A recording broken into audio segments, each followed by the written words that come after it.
ರಕ್ಷಿತ್ರವರೇ, ನಾಟಕ ಯಾರದು, ನಿಜ ಯಾರದು ಎಂಬುದು ಈ ಕಾರ್ಯಕ್ರಮದ ಮೂಲಕ ಬೆಳ್ತಂಗಡಿ ತಾಲೂಕಿನ 81 ಗ್ರಾಮದ ದಲಿತ ಕುಟುಂಬದ ಬಂಧುಗಳಿಗೆ ಗೊತ್ತು. ಸ್ವತಂತ್ರ ಸಿಕ್ಕಿ 70 ವರ್ಷದ ಭಾರತದ ಇತಿಹಾಸದಲ್ಲಿ ನೀವು ಸಾಮರಸ್ಯವನ್ನ ಬಿತ್ತಿ ಸಮಾಜದ ಪರಿಕಲ್ಪನೆಯಲ್ಲಿ ಸ್ವಾಸ್ಥ್ಯ ಸಮಾಜವನ್ನ, ಸಮಾನತೆ ಸಮಾಜವನ್ನು ನಿರ್ಮಾಣ ಮಾಡಿದ್ರೆ 70 ವರ್ಷದಲ್ಲಿ ನಾವು ಇವತ್ತು ಸಾಮರಸ್ಯ ಕಾರ್ಯಕ್ರಮ ಮಾಡುವಂಥದ್ದು ಅಥವಾ ಸಮಾನತೆ ಬೇಕು ಅಂತ ಹೇಳುವಂಥದ್ದು ಈ ಒಂದು ಅವಶ್ಯಕತೆ ಬರ್ತಾ ಇರಲಿಲ್ಲ. 70 ವರ್ಷದಲ್ಲಿ ಈ ಪರಿವರ್ತನೆಯನ್ನು ಮಾಡದ ಕಾರಣವಾಗಿ ಇವತ್ತು ಕೂಡ ಅಸ್ಪೃಶ್ಯತೆ ಜೀವಂತವಾಗಿದೆ, ಅಸಮಾನತೆ ಜೀವಂತವಾಗಿದೆ. ಇದನ್ನು ಹೋಗಲಾಡಿಸಿ ಸಮಾನತೆಯ ಸಮಾಜವನ್ನ ನಿರ್ಮಾಣ ಮಾಡಲಿಕ್ಕೆ ಅಂತೇಳಿ ಸನ್ಮಾನ್ಯ ಹರೀಶ್ ಪೂಂಜಾರಿ ಕಾರ್ಯಕ್ರಮವನ್ನು ಹಾಕಿಕೊಂಡಿರುವಂಥದ್ದು. ಡಾಕ್ಟರ್ ಬಿ ಆರ್ ಅಂಬೇಡ್ಕರ್ ಬಹಳ ಸ್ಪಷ್ಟವಾಗಿ ಹೇಳ್ತಾರೆ, ಕಾಂಗ್ರೆಸ್ನ ಬಳಿಗೆ ನಾನು ಹೋಗುದಲ್ಲ, ನನ್ನ ಚಪ್ಪಲಿ ಕೂಡ ಹೋಗುದಿಲ್ಲ ಅನ್ನೋದನ್ನ ಬಹಳ ಸ್ಪಷ್ಟವಾಗಿ ಹೇಳ್ತಾರೆ. ಅಂತ ಹೇಳಿದ್ರೆ ನೀವು ಅಂಬೇಡ್ಕರ್ ಬಗ್ಗೆ, ಸಂವಿಧಾನದ ಬಗ್ಗೆ ಮಾತನಾಡುವಂತ ಯೋಗ್ಯತೆ ನಿಮ್ಗೆ ಏನಿದೆ ಅನ್ನುವಂಥದ್ದು ನೀವು ತಿಳಿಸ್ಕೊಡ್ಬೇಕಾಗ್ತದೆ. ಎಲ್ಲ ದಲಿತ ಸಮಾಜದ ಪರವಾಗಿ ಶಿಕ್ಷಣದ ಹಕ್ಕು, ಉದ್ಯೋಗದ ಹಕ್ಕು, ಮೀಸಲಾತಿ ಹಕ್ಕು, ಮತದಾನದ ಹಕ್ಕು, ಅಸ್ಪೃಶ್ಯ ನಿವಾರಣೆ ಹಕ್ಕು, ಹೀಗೆ ಹಲವಾರು ಹಕ್ಕುಗಳನ್ನು ಕೇಳ್ತಾ ಇರ್ತಾರೆ. ಹೇಳಿದಾಗ ಅದನ್ನು ಫಸ್ಟ್ ಟೈಮು ಲಂಡನ್ನ ದುಂಡುಬಂದಿ ಸಭೆಯಲ್ಲಿ ವಿರೋಧ ಮಾಡಿದವರು ಮಹಾತ್ಮ ಗಾಂಧಿ ಮಾತನ್ನು ಹೇಳ್ತಾರೆ ಬ್ರಿಟಿಷರ ಮುಂದೆ, ಭಾರತದಲ್ಲಿ ಅಸ್ಪೃಶ್ಯತೆ ಇಲ್ಲ ಅನ್ನೋ ಮಾತನ್ನು ಅವರು ಹೇಳ್ತಾರೆ.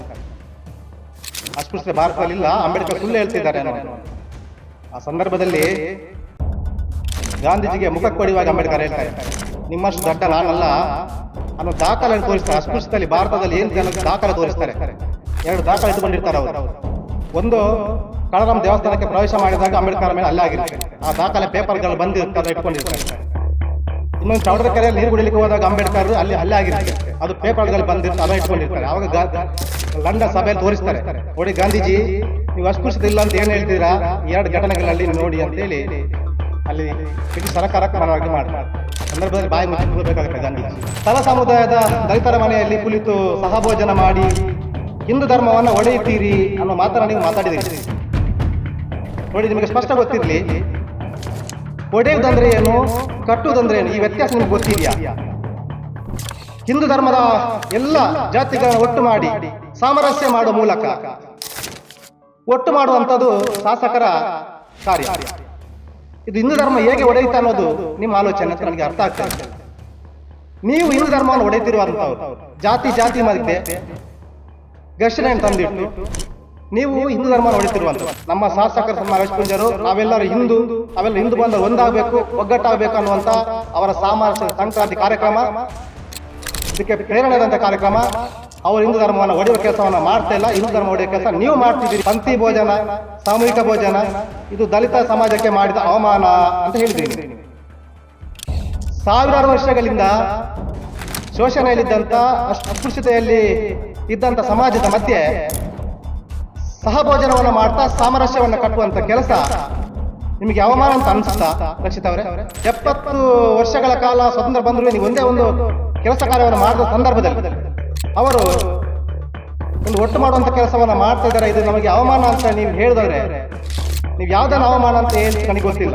ಒಂದು ದಲಿತ ಕುಟುಂಬದ ಮಹಿಳೆಯರಲ್ಲಿ ಈ ರೀತಿ ಹೂವನ್ನು ಹಾಕಿಸಿಕೊಳ್ಳುವಂತಹ ಒಂದು ಯೋಗ್ಯತೆ ಬಂದಿದ್ರೆ, ಯೋಗ ಬಂದಿದ್ರೆ ಅದು ಸನ್ಮಾನ್ಯ ಹರೀಶ್ ಪೂಂಜಾರಿಗೆ ಮಾತ್ರ. ಈಗ ನಮಗೆ ಅಮಾಯಕ ಅನ್ನುವಂತಹ ಪದವನ್ನು ಬಳಕೆ ಮಾಡಿ ದಲಿತ ಸಮಾಜವನ್ನು ಕುಗ್ಗಿಸುವಂತ ಕೆಲಸವನ್ನು ಮಾಡಬೇಡಿ. ದಲಿತ ಸಮಾಜವನ್ನ ನೀವು ತಗ್ಗಿಸುವ ತರ ಕೆಲಸವನ್ನು ಮಾಡಬೇಡಿ. ದಲಿತ ಸಮಾಜವನ್ನ ನೀವು ಏರಿಸುವಂತ ಕೆಲಸವನ್ನು ಮಾಡಬೇಡಿ. ಇದು ನಮಗೆ ಅವಮಾನಕರವಾದ ಪದ. ನೀವು ಎಚ್ಚರಿಕೆ ಇಟ್ಟುಕೊಂಡು ಮಾತಾಡ್ಬೇಕು. ನೀವು ಅಮಾಯಕರಲ್ಲ, ನಾವು ಅಮಾಯಕರಂದ್ರೆ ಯಾರು ಗೊತ್ತಾ ನಿಮ್ಗೆ? ಯಾರು ಗತಿ ಇಲ್ಲದವರು ಅನ್ನುವಂತ ಪದ. ಸತೀಶ ಕಾಶಿಪಟ್ಟಣದಲ್ಲಿದ್ದಾರ ಅಲ್ಲ ಬೇರೆ ದೇಶದಲ್ಲಿದ್ದಾರ ಅನ್ನೋಂಥದ್ದು ಅನುಮಾನ ಬರುವಂತ ವಿಷಯ ಇದೆ. ಅವರ ಊರಲ್ಲಿ ಆದಂತ ಕಾರ್ಯಕ್ರಮ ಉದ್ಘಾಟನೆ ಗೊತ್ತಿಲ್ಲ ಅಂತ ಮಾತಾಡ್ತಾರಂದ್ರೆ ಅವ್ರ ಅಜ್ಞಾನ ಇದೆಯಾ, ಜ್ಞಾನ ಇದೆಯಾ? ಸತೀಶ್ ಅವರಿಗೆ ಯೋಚನೆ ಮಾಡಿ. ಅವರು ಶಾಸಕರದೊಂದು ನೀವು ಎಲ್ಲೇ ನೋಡಿ ಹರೀಶ್ ಪೂಂಜಾರಿ ನೀವು ಗಮನಿಸಿ, ಎಲ್ಲರೂ ಕಾರ್ಯಕ್ರಮಕ್ಕೆ ಹೋದಾಗ ಅವ್ರು ಗೆಸ್ಟ್ ಇದ್ದವರಲ್ಲಿ ಕರೆದು ದೀಪ ಹಚ್ಚಿಸುವಂಥದ್ದು, ಉದ್ಘಾಟನೆ ಮಾಡಿಸಿ ಕೆಲಸ ಮಾಡಲ್ಲ. ಅಲ್ಲಿ ಪಕ್ಕದಲ್ಲಿ ಯಾರು ಸಿಕ್ಕಿದ್ರು, ಮಕ್ಕಳು ಸಿಕ್ಕಿದ್ರು, ಹಿರಿಯರು ವೃದ್ಧರು ಸಿಕ್ಕಿದ್ರು, ಅವರ ಕೈಲಿ ಕೂಡ ಮಾಡಿಸ್ತಾರೆ. ಈ ಸಂದರ್ಭದಲ್ಲಿ ವೇದಿಕೆಯಲ್ಲಿ ಇರಬೇಕನ್ನೋ ಅವಶ್ಯಕತೆ ಇಲ್ಲ. ಅವರು ಮುಂದೆ ಅದು ವೇದಿಕೆ ಸಭಾಕಾರ್ಯ ಮುಗಿದು ರಾಜಗೋಪಾಲ್ ಉದ್ಘಾಟನೆ ಹೋಗುವ ಸುಂದರ ಅಲ್ಲಿ ಇದ್ರು. ಒಬ್ಬ ದಲಿತರ ಮಾಡಿಸಿ ಒಳ್ಳೆದನ್ನು ಆಲೋಚನೆ ಇಟ್ಟುಕೊಂಡು ಅವ್ರನ್ನ ಮಾಡಿಸಿದ್ದಾರೆ. ಅದು ಒಳ್ಳೆ ಬೆಳವಣಿಗೆ ಅಲ್ವಾ? ಅಂಬೇಡ್ಕರ್ ಭವನಕ್ಕೆ ಮೀಸಲಿಟ್ಟಂತಹ ಇತಿಹಾಸ ಬೆಳ್ತಂಗಡಿ ತಾಲೂಕಲ್ಲ, ಇದು ದೇಶದಲ್ಲಿ ಇಲ್ಲ.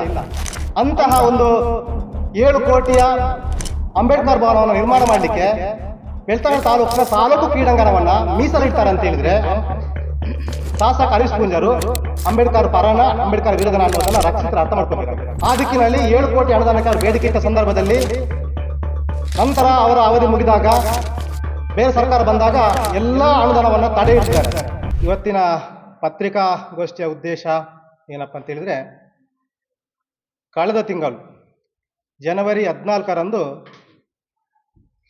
ಸಂಕ್ರಾಂತಿ ಹಬ್ಬ, ಹಿಂದೂಗಳಿಗೆ ಸಂಕ್ರಾಂತಿ ಹಬ್ಬ ಅನ್ನುವಂಥದ್ದು ಒಂದು ಪವಿತ್ರ ದಿನ ಆಗಿದೆ. ಈ ದಿನದಲ್ಲಿ ನಮ್ಮ ಬೆಳ್ತಂಗಡಿ ತಾಲೂಕಿನ ಶಾಸಕರಾದ ಸನ್ಮಾನ್ಯ ಹರೀಶ್ ಪೂಂಜರು ಸಾಮರಸ್ಯದ ಸಂಕ್ರಮಣ ಎಂಬ ಒಂದು ಕಾರ್ಯಕ್ರಮವನ್ನು ಆಯೋಜನೆ ಮಾಡಿಕೊಂಡಿದ್ದರು. ಈ ಕಾರ್ಯಕ್ರಮದ ಆಯೋಜನೆಯ ಉದ್ದೇಶ ಅವರದ್ದು ಏನಾಗಿತ್ತು ಶಾಸಕರದು ಅಂತ ಹೇಳಿದರೆ, ರಾಷ್ಟ್ರೀಯ ಸ್ವಯಂ ಸೇವಾ ಸಂಘಕ್ಕೆ 100 ವರ್ಷ ತುಂಬಿದ ಸಂದರ್ಭ, ಅದೇ ರೀತಿ ಅಟಲ್ ಬಿಹಾರಿ ವಾಜಪೇಯಿ ಅವರ ಜನ್ಮ ಶತಾಬ್ದಿಯ ಸಂದರ್ಭ. 100 ವರ್ಷಗಳ ಕಾಲ ರಾಷ್ಟ್ರೀಯ ಸ್ವಯಂ ಸೇವಾ ಸಂಘ ಜಾತಿಗಳ ಮಧ್ಯೆ ಇರುವಂತಹ ಅಸಮಾನತೆಯನ್ನು ಹೋಗಲಾಡಿಸಿ ಸಮಾನತೆಯನ್ನು ಕಟ್ಟುವಂಥ ಕೆಲಸವನ್ನು ರಾಷ್ಟ್ರೀಯ ಸ್ವಯಂ ಸೇವಾ ಸಂಘ ಮಾಡ್ತಾ ಬಂದಿದೆ. ಅದೇ ರೀತಿ ಆಡಳಿತಾವಧಿಯಲ್ಲಿ ವಾಜಪೇಯಿ ಅವರು ಕೂಡ ಒಂದು ಸಮಾಜದ ಕಲ್ಪನೆಯಲ್ಲಿ ಆಡಳಿತವನ್ನು ಕೊಟ್ಟವರು. ಈ 2 ಕಾರಣಗಳಿಗೂ ಮತ್ತು ಪ್ರಮುಖವಾದಂತಹ ಡಾಕ್ಟರ್ ಬಿ ಆರ್ ಅಂಬೇಡ್ಕರ್ ಅವರ ಸಮಾಜದ ಪರಿಕಲ್ಪನೆಯಲ್ಲಿ ಈ 2 ವ್ಯವಸ್ಥೆಗಳು ಕೂಡ ನಡೆದುಕೊಂಡು ಬಂದಿರುವಂಥದ್ದು. ಈ ದಿಕ್ಕಿನಲ್ಲಿ ಒಬ್ಬ ರಾಷ್ಟ್ರೀಯ ಸ್ವಯಂ ಸೇವಾ ಸಂಘದ ಸದಸ್ಯನಾಗಿದ್ದು ಸನ್ಮಾನ್ಯ ಹರೀಶ್ ಪೂಂಜರು ಈ ತಾಲೂಕಿನ ಶಾಸಕರಾಗಿದ್ದುಕೊಂಡು ಈ ಸಾಮರಸ್ಯದ ಸಂಕ್ರಾಂತಿ ಎಂಬ ಕಾರ್ಯಕ್ರಮದ ಮೂಲಕ ಸಮಾಜದ ಪರಿಕಲ್ಪನೆಯಲ್ಲಿ ಬೆಳ್ತಂಗಡಿ ತಾಲೂಕನ್ನೊಂದು ಸ್ವಾಸ್ಥ್ಯ ತಾಲೂಕನ್ನಾಗಿ ನಿರ್ಮಾಣ ಮಾಡಬೇಕು ಎಂಬ ಸಂಕಲ್ಪದಿಂದ ಅವರು ಈ ಸಾಮರಸ್ಯದ ಸಂಕ್ರಾಂತಿ ಎಂಬಂತಹ ಕಾರ್ಯಕ್ರಮವನ್ನು ಆಯೋಜನೆ ಮಾಡಿಕೊಂಡರು. ಈ ಕಾರ್ಯಕ್ರಮದ ಹಿನ್ನೆಲೆ ಏನಂತೇಳಿದರೆ, ದಲಿತ ಕುಟುಂಬದ ಬಂಧುಗಳಿಗೆ ಮನೆಗಳಿಗೆ ತೆರಳಿ ಆ ಕುಟುಂಬದ ಒಬ್ಬ ಅಣ್ಣನ ತಮ್ಮನೋ ಸದಸ್ಯನೇ ಆಗಿದ್ದುಕೊಂಡು ಆ ದಲಿತ ಕುಟುಂಬದ ಜೊತೆ ಬೆರೆತು ಆಹಾರವನ್ನು ಅಥವಾ ಚಾಯ ತಿಂಡಿಯನ್ನು ಊಟ ಮಾಡ್ತಾ ಹಬ್ಬವನ್ನು ಆಚರಿಸುವಂತಹ ಒಂದು ಸಂದರ್ಭ. ಇಲ್ಲಿ ಕಿಟ್ಟು ಕೊಡುವಂಥದ್ದಾಗಿರ್ಬೋದು ಅಥವಾ ಬೇರೆ ಯಾವುದನ್ನು ವಿತರಿಸುವಂಥ ಕಾರ್ಯಕ್ರಮ ಅಲ್ಲ ಇದು, ಭಾಳ ಸ್ಪಷ್ಟವಾಗಿ ಗೊತ್ತಿರಲಿ. ಅಲ್ಲಿ ರಕ್ಷಿತ್ ಶಿವರಾಮರವರು ಮಾತನಾಡ್ತಾ ಒಂದು ಶಬ್ದವನ್ನು ಉಲ್ಲೇಖ ಮಾಡಿದ್ದಾರೆ. ನೀವು ಕೆಲವು ಮನೆಗಳಿಗೆ ಹೋಗುವಾಗ ಚಾಕ್ಲೇಟ್ಗಳನ್ನು ಕೊಡ್ತಾ ಹೋಗಿದ್ದೀರಿ ಅನ್ನುವಂಥದ್ದು. ಹಿಂದೂ ಧರ್ಮದ ಸಂಪ್ರದಾಯ ಇದೆ, ಒಂದು ನೆಂಟರ ಮನೆಗೆ ಹೋಗುವುದಿದ್ರೂ ಖಾಲಿ ಕೈಯಲ್ಲಿ ಯಾರು ಹೋಗೋದಿಲ್ಲ. ಒಂದು ತಿಂಡಿಯ ಚಾಕ್ಲೇಟ ಏನನ್ನಾದರೂ ತಗೊಂಡು ಹೋಗ್ತಾರೆ. ಯಾಕೆ ತಗೊಂಡೋದ್ರು ಶಾಸಕರು ಅಂತೇಳಿದರೆ, ಶಾಸಕರು ಅಂಥ ಸಂಸ್ಕೃತಿಯಿಂದ ಬಂದವರು. ಹಿಂದೂ ಧರ್ಮದ ಸಂಸ್ಕೃತಿ ಏನಂತೇಳಿದರೆ, ಒಂದು ಮನೆಗೆ ಹೋಗ್ಬೇಕಾದ್ರೆ ಬರೇ ಕೈಯಲ್ಲಿ ಹೋಗಬಾರ್ದು ಅನ್ನುವಂಥ ಒಂದು ಸಂಸ್ಕೃತಿ ಇದೆ. ಆ ಪಾರಂಪರ್ಯ ಹಿನ್ನೆಲೆಯಲ್ಲಿ ಬಂದಂಥ ಶಾಸಕರು ಬರೇ ಕೈಯಲ್ಲಿ ಹೋಗೋದು ಸರಿಯಲ್ಲ ಅನ್ನೋ ಕಾರಣಕ್ಕೆ ಏನೋ ಕಿಂಚಿತ್ತು ಒಂದು ಸಣ್ಣ ಪುಟ್ಟ ಉಡುಗೊರೆಯನ್ನು ತಗೊಂಡು ಹೋಗಿದ್ದಾರೆ. ಚಾಕ್ಲೇಟ್ ಇರ್ಬೋದು, ಏನೇ ಇರ್ಬೋದು, ಇದು ಉಡುಗೊರೆ ಅಂತಲ್ಲ. ಮತ್ತು ಈ ಕಾರ್ಯಕ್ರಮದ ಉದ್ದೇಶ ಉಡುಗೊರೆ ಕೊಡುವಂಥ ಕಿಟ್ಟು ಕೊಡುವಂಥ ಕಾರ್ಯಕ್ರಮವೂ ಅಲ್ಲ. ಇದೊಂದು ಸಾಮರಸ್ಯವನ್ನು ಬಿತ್ತುವಂಥ ಕಾರ್ಯಕ್ರಮ. ಹಾಗಾಗಿ ರಕ್ಷಿತ್ ಶಿವರಾಮ್ನಿಗೆ ಗೊತ್ತಿರಲಿ, ಇದು ಸಾಮರಸ್ಯವನ್ನು ಬಿತ್ತುವ ಕಾರ್ಯಕ್ರಮ ಬಿಟ್ಟರೆ ತಿಂಡಿ ತಿನಸು ಮಾಡಿಕೊಂಡು ಸಮಾಜದ ಒಂದು ಸಾಮರಸ್ಯದ ಕಾರ್ಯಕ್ರಮ ಇದು. ಅಲ್ಲಿ ಯಾವುದೇ ಉಡುಗೊರೆ ಕೊಡುವಂತಹ ಕಾರ್ಯಕ್ರಮಗಳು ಅಲ್ಲ. ಹಾಗಾಗಿ ಯಾವಾಗ ಈ ಕಾರ್ಯಕ್ರಮ ಆಯೋಜನೆ ಮಾಡಿಕೊಂಡು ಬೆಳ್ತಂಗಡಿ ತಾಲೂಕಿನ 81 ಗ್ರಾಮದಲ್ಲಿ ಈ ಕಾರ್ಯಕ್ರಮ ಬಹಳ ಯಶಸ್ವಿಯಾಗಿ ನೆರವೇರಿತು, ಅವತ್ತಿನಿಂದ ಬೆಳ್ತಂಗಡಿ ತಾಲೂಕಿನ ರಕ್ಷಿತ್ ಶಿವರಾಮ್ರವರು ಸರಿಯಾಗಿ ನಿದ್ದೆನೆ ಮಾಡಿಲ್ಲ. ಇದು ಸ್ಪಷ್ಟ ಗೊತ್ತಾಗುತ್ತೆ, ಅವ್ರು ನಿದ್ದೆನೆ ಮಾಡಿಲ್ಲ ಅನ್ನೋಂಥದ್ದು. ನಿದ್ದೆ ಮಾಡಿದರೂ ಕೂಡ ನಿದ್ದೆಗಣ್ಣಲ್ಲಿ ಕೂಡ ಎಚ್ಚರ ಆದಾಗ ಸಾಮರಸ್ಯದ ಸಂಕ್ರಾಂತಿ ಅಂತ ನಿದ್ದೆಗಣ್ಣಲ್ಲಿ ಕೂಡ ಕನವರಿಸ್ತಾರೆ ಅನ್ನುವಂಥದ್ದು ಭಾಳ ಸ್ಪಷ್ಟ ನಮಗೆ ಗೊತ್ತಾಗ್ತಾ ಇದ್ದಿದ್ದು. ಅವರೊಂದು ಮಾತನ್ನು ಉಲ್ಲೇಖ ಮಾಡಿದ್ದಾರೆ, ನೀವು ದಲಿತರ ಮನೆಯಲ್ಲಿ ಊಟ ಮಾಡದೆ ಕ್ಯಾಟ್ರಿನಿಂದ ಊಟ ತರಿಸಿ ತಿಂದು ನಾಟಕ ಮಾಡಿದಿರಿ ಅನ್ನುವಂಥದ್ದು. ನೋಡಿ ರಕ್ಷಿತ್ರವರೇ, ನಾಟಕ ಯಾರದು, ನಿಜ ಯಾರದು ಎಂಬುದು ಈ ಕಾರ್ಯಕ್ರಮದ ಮೂಲಕ ಬೆಳ್ತಂಗಡಿ ತಾಲೂಕಿನ 81 ಗ್ರಾಮದ ದಲಿತ ಕುಟುಂಬದ ಬಂಧುಗಳಿಗೆ ಗೊತ್ತು. ಯಾಕೆ ಗೊತ್ತು ಅಂತ ಹೇಳಿದರೆ, ಈ ಕಾರ್ಯಕ್ರಮ 129 ಮನೆಗಳಲ್ಲಿ ನಡೆದಿದೆ. ಆ 121 ಮನೆಗಳಲ್ಲಿ ನಡೆಯುವಾಗ ಆ ಭಾಗದೆಲ್ಲ ದಲಿತ ಬಂಧುಗಳಲ್ಲಿ ಸೇರಿದ್ದಾರೆ. ಹಾಗಾಗಿ ನಾಟಕ ಮಾಡ್ತಿರೋದು ಹರೀಶ್ ಪೂಂಜಾರ ಅನ್ನೋದು ಸ್ಪಷ್ಟ ಜನಗಳಿಗೆ ಗೊತ್ತುಂಟು. ನಾವು ನಿಮಗೆ ಇದಕ್ಕೆ ಉತ್ತರ ಕೊಡೋ ಅವಶ್ಯಕತೆ ಇಲ್ಲ. ಜನಗಳಿಗೆ, ಈ ದಲಿತ ಬಂಧುಗಳಿಗೆ ಸತ್ಯ ಏನು ಅನ್ನೋದು ಅವರಿಗೆ ಗೊತ್ತುಂಟು. ಅವರು ತೀರ್ಮಾನ ಮಾಡ್ತಾರೆ. ಹಾಗಾಗಿ ನಾಟಕದ ಕಾರ್ಯಕ್ರಮ ಅಂತ ನೀವು ಅದಕ್ಕೆ ಏನು ಪಟ್ಟ ಕಟ್ಟಿದ್ದೀರಾ, ಈ ಮಾತನ್ನು ನೀವು ಹಿಂದೆ ತಗೊಳ್ಬೇಕಾಗುತ್ತೆ ಅನ್ನುವಂಥ ಮಾತನ್ನು ಈ ಸಂದರ್ಭದಲ್ಲಿ ನಿಮಗೆ ಹೇಳಲಿಕ್ಕೆ ನಾನು ಬಯಸ್ತಿದ್ದೇನೆ. ನಿಮಗೆ ಗೊತ್ತಿರಲಿ, ಬೆಳ್ತಂಗಡಿ ತಾಲೂಕಿನ ಇತಿಹಾಸದಲ್ಲಿ ನಿಮ್ಮದೇ ಕಾಂಗ್ರೆಸ್ ಸರ್ಕಾರ ಇದ್ದಾಗ ಅಥವಾ ಕಾಂಗ್ರೆಸ್ ಶಾಸಕರಿದ್ದಾಗ 70 ವರ್ಷ ಬೆಳ್ತಂಗಡಿ ತಾಲೂಕನ್ನು ನೀವು ಆಡಳಿತ ಮಾಡಿದಿರಿ. ಒಂದೇ ಒಂದು ಬಾರಿ ಆದರೂ ಈ ಥರದ ಒಂದು ಸಾಮರಸ್ಯವನ್ನು ಬಿತ್ತುವಂತಹ ಒಂದು ಕಲ್ಪನೆ ಕಾರ್ಯಕ್ರಮ ನಿಮ್ಮ ಯಾವ ಶಾಸಕರು ಈ ತನಕ ಮಾಡಿದ್ದಾರೆ ಇಲ್ಲಿ? ಆ ದಿಕ್ಕಿನಲ್ಲಿ ಸನ್ಮಾನ್ಯ ಹರೀಶ್ ಪೂಂಜಾರ್ ಮಾಡಿದಂತಹ ದಲಿತ ಬಂಧುಗಳ ಜೊತೆ ಸಾಮರಸ್ಯದ ಕಾರ್ಯಕ್ರಮವನ್ನು ನಾವೆಲ್ಲ ದಲಿತ ಬಂಧುಗಳು ಸ್ವಾಗತಿಸಿದ್ದೇವೆ. ಮತ್ತು ದಲಿತ ಬಂಧುಗಳ ಅವರ ಪರ ಇದನ್ನು ನಾವು ಗಟ್ಟಿಯಾಗಿ ನಿಂತು ಈ ಸಾಮರಸ್ಯಕ್ಕೆ ನಾವು ನಿಮ್ಮ ಜೊತೆ ಇದ್ದೇವೆ ಅನ್ನುವಂತಹ ಸಂದೇಶವನ್ನು ನಾವು ಸಾರ್ತಾ ಇದ್ದೇವೆ. ಈ ದಿಕ್ಕಿನಲ್ಲಿ ನೀವು ಏನು ಹೇಳ್ತಿದ್ರೆ ಅಪಪ್ರಚಾರಗಳು, ಇದೆಲ್ಲ ಅಪಪ್ರಚಾರಗಳಿಗೆ ಸೂಕ್ತವಾದಂತಹ ಉತ್ತರ 81 ಗ್ರಾಮದ ದಲಿತ ಬಂಧುಗಳು ಮುಂದಿನ ದಿನಗಳಲ್ಲಿ ಕೊಡುವಂಥ ದಿನ ಬರುತ್ತೆ ಅನ್ನುವಂಥದ್ದನ್ನು ನಿಮಗೆ ಸಂದರ್ಭದಲ್ಲಿ ನಾನು ಹೇಳ್ತಾ, ನಿಮ್ಮ ಮುಂದಿನ ಪ್ರಶ್ನೆ ಕೂಡ ಇದೆ. ನೀವು ಶಾಸಕರಾಗಿ ಇಷ್ಟು ವರ್ಷಗಳ ಕಾಲ ಎಲ್ಲಿದ್ದೀರಿ? ಈಗ ಯಾವ ಸಾಮರಸ್ಯ ಮಾಡಲು ಹೊರಟಿದ್ದೀರಿ? ಈಗ ನಿಮಗೆ ದಲಿತ ಕಾಲೋನಿ ನೆನಪಾಯ್ತಾ ಅನ್ನುವಂಥದ್ದು ಮಾತನ್ನು ಹೇಳಿದ್ದೀರಿ. ನಿಮಗೆ ಸ್ಪಷ್ಟ ಗೊತ್ತಿರಲಿ ರಕ್ಷಿತರವರೇ, ಸ್ವತಂತ್ರ ಸಿಕ್ಕಿ 70 ವರ್ಷದ ಭಾರತದ ಇತಿಹಾಸದಲ್ಲಿ ನೀವು ಸಾಮರಸ್ಯವನ್ನು ಬಿತ್ತಿ ಸಮಾಜದ ಪರಿಕಲ್ಪನೆಯಲ್ಲಿ ಸ್ವಾಸ್ಥ್ಯ ಸಮಾಜವನ್ನು, ಸಮಾನತೆ ಸಮಾಜವನ್ನು ನಿರ್ಮಾಣ ಮಾಡಿದರೆ 70 ವರ್ಷದಲ್ಲಿ ನಾವು ಇವತ್ತು ಸಾಮರಸ್ಯ ಕಾರ್ಯಕ್ರಮ ಮಾಡುವಂಥದ್ದು ಅಥವಾ ಸಮಾನತೆ ಬೇಕು ಅಂತ ಹೇಳುವಂಥದ್ದು ಈ ಒಂದು ಅವಶ್ಯಕತೆ ಬರ್ತಾ ಇರಲಿಲ್ಲ. ಇವತ್ತಿಗೂ ಅಸಮಾನತೆ ಇದೆ, ಸಾಮರಸ್ಯ ಬೇಕು, ಸಮಾನತೆ ಬೇಕು ಅಂತ ನಾವು ಹೋರಾಟ ಮಾಡ್ತಿದ್ದೀವಿ ಅಥವಾ ಈ ಸಾಮರಸ್ಯದ ಕಾರ್ಯಕ್ರಮ ನಾವು ಮಾಡ್ತಿದ್ದೀವಿ ಅಂತ ಹೇಳಿದರೆ ಇದಕ್ಕೆ ಕಾರಣ ನೀವು 70 ವರ್ಷದಲ್ಲಿ ಈ ಪರಿವರ್ತನೆಯನ್ನು ಮಾಡದ ಕಾರಣವಾಗಿ ಇವತ್ತು ಕೂಡ ಅಸ್ಪೃಶ್ಯತೆ ಜೀವಂತವಾಗಿದೆ, ಅಸಮಾನತೆ ಜೀವಂತವಾಗಿದೆ. ಇದನ್ನು ಹೋಗಲಾಡಿಸಿ ಸಮಾನತೆಯ ಸಮಾಜವನ್ನು ನಿರ್ಮಾಣ ಮಾಡಲಿಕ್ಕೆ ಅಂತೇಳಿ ಸನ್ಮಾನ್ಯ ಹರೀಶ್ ಪೂಂಜಾರ್ ಕಾರ್ಯಕ್ರಮವನ್ನು ಹಾಕಿಕೊಂಡಿರುವಂಥದ್ದು. ನೀವು ಕೇಳ್ತಿದ್ದೀರಿ, ನೀವು ಯಾವ ಸಾಮರಸ್ಯವನ್ನು ಮಾಡಲು ಹೊರಟಿದ್ದೀರಿ ಅಂತೇಳಿ. ನೀವೆಲ್ಲರೂ 70 ವರ್ಷದಲ್ಲಿ ಸಾಮರಸ್ಯವನ್ನು ಮಾಡಿದರೆ ನಾವು ಇವತ್ತು ಮಾಡೋ ಅವಶ್ಯಕತೆ ಇತ್ತ? ಇವತ್ತು ಅಸ್ಪೃಶ್ಯತೆಯನ್ನು ಜೀವಂತವಾಗಿ 70 ವರ್ಷದ ಇಟ್ಟುಕೊಂಡು ಬಂದವರು ನೀವಲ್ವಾ? ಇವತ್ತು ಸನ್ಮಾನ್ಯ ಹರೀಶ್ ಪೂಂಜಾರ್ ಅದನ್ನು ಹೋಗಲಾಡಿಸಬೇಕನ್ನುವಂಥ ಒಂದು ಸಂಕಲ್ಪ ಮಾಡಿದರೆ ಅದರ ಬಗ್ಗೆ ಅವಹೇಳನ ಮಾಡ್ತಿದ್ದೀರಾ, ಅಪಪ್ರಚಾರ ಮಾಡ್ತಿದ್ದೀರಾ. ಇದು ನಿಜವಾಗಲೂ ದಲಿತ ಸಮಾಜಕ್ಕೆ ನೀವು ಕೊಡುವಂಥ ಗೌರವ ಅಲ್ಲ. ನೀವು ದಲಿತ ಸಮಾಜಕ್ಕೆ ಕೊಡುವ ಗೌರವವೇ ಆಗಿದ್ದರೆ, ಅಂಬೇಡ್ಕರ್ಗೆ ಕೊಡುವ ಗೌರವವೇ ಆಗಿದ್ದರೆ ನೀವು ಈ ಕಾರ್ಯಕ್ರಮವನ್ನು ನೀವು ಬೆಂಬಲಿಸಬೇಕಿತ್ತು.